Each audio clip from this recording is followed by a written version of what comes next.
Good afternoon guys. Ngayong araw update ko kayo dito sa ating magpares na to na 3 beses na ng itlog na hindi pa rin nakapisa. So ngayong umaga check natin kasi ilang araw na naman na nag-uupo itong magpares na to.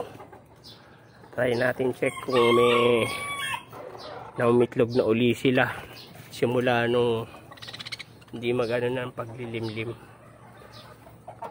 Check natin guys. So ayun guys, nakikita nyo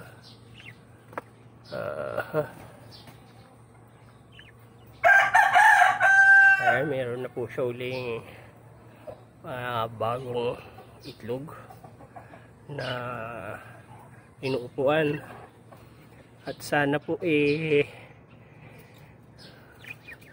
mamisa na po siya, makapisa na po tayo galing sa kanya. Bali pang-4 na beses na po nila yan na pag itlog guys.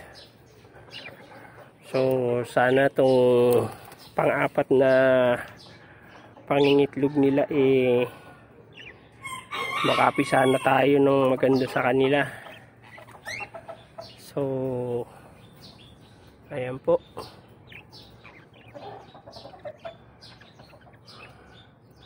kung nakikita nyo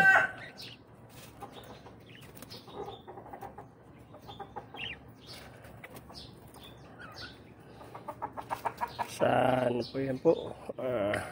Tauli sa inyo ang ating ayan po yung lalaki natin. So siya po yung nakaupo, no?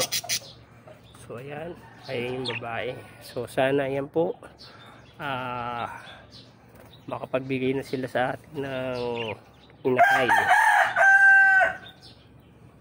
Sa ganun ma-practice na sila na kung paano mag-alaga ng inakay para mas masanay sila sa hinaharap na pagpaparami pa nila na lahi nila. So hanggang dito na lang muna guys tayo sa update natin dito sa pares na to ng ating ringneck dove, at sana dumami na sila. So maraming salamat sa panonood. God bless.